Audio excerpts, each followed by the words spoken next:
वासना आत्मा को बर्बाद करती है। प्रस्तुत है स्टॉप सावधान मरने से पहले मौत पुस्तक का एपिसोड 1। वासना मुक्ति ही मोक्ष। हमारी आत्मा अनादिकाल से भटक रही है। जिस तरह सोने के ऊपर मिट्टी लगी होती है, उसी तरह हमारी आत्मा पर कर्मों की मिट्टी लगी हुई है। मिट्टी निकालने पर सोना शुद्ध रूप में दिखता है। वैसे ही कर्मों के बंधन से जब आत्मा मुक्त होती है, तब उसे हम आत्मा का एक्चुअल यानी कि शुद्ध स्वरूप मानेंगे। तभी आत्मा को मोक्ष की प्राप्ति होती है, जिन्हें हम सिद्ध भगवत या सिद्ध आत्मा भी कहते हैं। वैसे सिद्ध आत्मा को मोक्ष में अनंत ज्ञान, अनंत दर्शन, अनंत चारित्र और अनंत सुख की प्राप्ति होती है, और वो हमेशा के लिए जन्म मरण के चक्कर से दूर स्थिर हो जाते हैं। Eternal, permanent, constant peace. अनंत ज्ञान, अनंत दर्शन, अनंत चारित्र और अनंत सुख, ये अनंत चतुष्ट की स्वामी है हमारी आत्मा।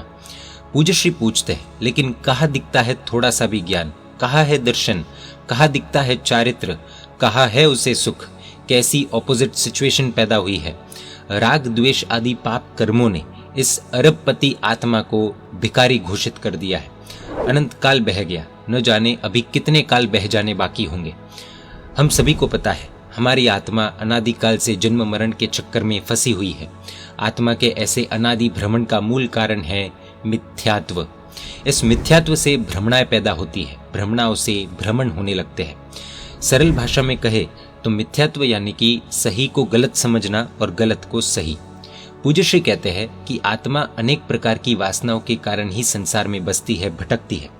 यदि उसकी तमाम वासनाओं का सर्वथा यानी कि जड़ से, रूट्स से और सर्वदा यानी कि हमेशा के लिए, परमानेंटली अगर वासनाओं का नाश हो जाए, तो उसे मोक्ष प्राप्त हो जाए, इस भयंकर संसार से उसका छुटकारा हो जाए। आज तक ऐसी अनंत आत्माएं मोक्ष प्राप्त कर चुकी है। संक्षेप में कहे तो सारी वासनाओं का सर्वथा नाश का नाम ही मोक्ष है। गरीबी, बेरोजगारी, भुखमरी या महंगाई आदि इन बाहरी दुखों से आंतरिक वासनाओं के दुख बहुत ही ज्यादा भयानक और अतिशय उग्र होते हैं, क्योंकि बाह्य दुख तो ज्यादातर हमारी दृष्टि पर निर्भर करते हैं। एक गरीब व्यक्ति को 100 रुपए की कमाई में खुशी मिल सकती है, तो दूसरे अमीर व्यक्ति को दुख भी मिल सकता है। लेकिन आंतरिक वासनाओं का जंजाल ऐसा होता है जो शरीर को टेम्पररी हैप्पीनेस देता है, लेकिन आत्मा को अत्यंत दुख। जिसे ये बात ठीक से समझ में आती है, वो बाह्य दुखों के मुकाबले आंतरिक दुखों को खत्म करने के लिए विशेष रूप से अलर्ट हो जाता है। बाहरी दुख तो पुण्य के उदय से टाले जा सकते हैं, जैसे कि पुण्य का उदय हुआ, गरीब से अमीर हो गए, गरीबी गई।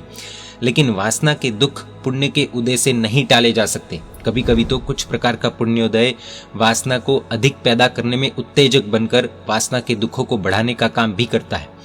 मिथ्यात्व, अविरति आदि तथा धन, नारी, परिवार, काया आदि प्रकारों की कई सारी वासनाएं हैं। अंतर्दृष्टि से मिथ्यात्व जैसी कोई वासना नहीं है। बाह्य दृष्टि से जातीय वासना यानी कि सेक्सुअल वासना जैसी कोई वासना नहीं है। जिस तरह मिथ्यात्व से वासित हुए जीव की खाना खराबी हो जाती है, यानी कि जैसे मिथ्यात्व वाला जीव बिगड़ जाता है, उसी तरह जातीय वासनाओं से भी जीव बर्बाद हो जाता है। अनादिकाल से जीव को जैसा मिथ्यात्व एक रस यानी एक में हुआ है, वैसे ही जातीय वासनाएं भी एक रस हो गई है, क्योंकि अनादिकाल से जीव यही सब कुछ करता आया है और जब तक भटकेगा लगभग यही करने वाला है। इसीलिए जानवरों को भी सेक्सुअल वासना सिखानी नहीं पड़ती। धन, परिवार, काया आदि किसी भी वासनाओं के मुकाबले जातीय वासना यानी कि सेक्सुअल वासना अधिक कातिल है। इतना ही नहीं, उसे शांत करने का काम भी बहुत कठिन है। सबसे पहले तो इस जातीय वासना यानी कि सेक्सुअल वासना को गलत मानना पड़ेगा, वरना हम कभी भी इस ट्रैप में से बाहर नहीं आ पाएंगे। आज हम देखते ही हैं कि कितने युवान युवतियां पोर्नोग्राफी में एडिक्टेड हो चुके हैं। भले बाहर से सब संत जैसे दिखते हो, पूजा करते हो, पक्षाल करते हो, नब्बाणु तप सब करते हो, लेकिन सभी को खुद की सच्चाई तो पता ही है। आज पोर्नोग्राफी इस दुनिया की बहुत बड़ी इंडस्ट्री बन चुकी है, क्योंकि अकेले में ज्यादातर लोग इस पाप का सेवन कर रहे हैं। डेटा और स्टैटिस्टिक्स देखने जाए तो इंटरनेट से डाउनलोड होने वाली 35% चीजें पोर्नोग्राफिक कंटेंट होता है। अब इसी से इसकी भयानकता का अंदाजा लगाया जा सकता है। युवाओं की शक्ति, समय आदि की बर्बादी किस हद तक हो रही है, हम सोच भी नहीं सकते। पूज्य श्री कहते हैं कि वनस्पति जीवों में भी जब काम वासनाओं का जोर शास्त्रों द्वारा जानने को मिलता है तब तो आश्चर्य मुग्ध हो जाते हैं। कंकड़ जैसी तुच्छ चीजों को खाने वाले कबूतर में रहे जीव में भी तीव्र काम वासना होती है, ये बात जानकर तो क्षण भर के लिए स्तब्ध हो जाते हैं। संसार का त्याग करने वाले ऐसे सन्यासी भी उग्र तप करने के बाद भी इस जातीय वासना का शिकार हुए हैं, ऐसा जब बताया जाता है तब इस वासना की प्रबलता का ख्याल आता है। दीक्षा के समय जैन साधु साध्वी जी भगवंत 5 महाव्रत की प्रतिज्ञा लेते हैं, जिसमें चौथा महाव्रत है ब्रह्मचर्य।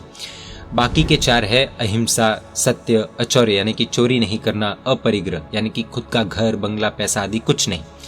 कहते हैं कि बाकी के 4 महाव्रत एक तरफ और ब्रह्मचर्य महाव्रत एक तरफ। ब्रह्मचर्य यानी कि साधु के प्राण, साधु की साधुता, ब्रह्मचर्य नहीं तो वो साधु नहीं।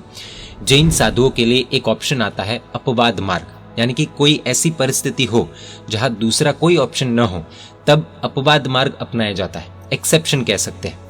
उदाहरण के लिए जैन साधु उबाला हुआ यानी कि पक्का पानी ही पीते हैं। अब अगर विहार आदि में पक्का पानी नहीं मिले तो किसी के पास करवा कर भी वो पक्का पानी ग्रहण करते हैं। अहिंसा महाव्रत में तो ऐसी करने की अनुमति नहीं होती, लेकिन अपवाद मार्ग के द्वारा वो ऐसा करते हैं, क्योंकि विहार करके आगे पहुंचने के लिए एवं शरीर समाधि टिकाने के लिए दूसरा कोई ऑप्शन नहीं था, इसलिए इस एक्सेप्शन को अपवाद मार्ग कहा जाता है। आप सोच रहे होंगे कि अपवाद मार्ग का इस विषय से क्या लेना देना, तो देखिए, ब्रह्मचर्य व्रत के अलावा बाकी 4 महाव्रतों में अपवाद मार्ग गुरु भगवंत ले सकते हैं, लेकिन ब्रह्मचर्य यानी कि जातीय वासना में तो विशेषकर अपवाद मार्ग अलाउड नहीं ही है। ऐसा क्यों, एपिसोड 2 में देखेंगे। जय जिनशासन, जय महावीर।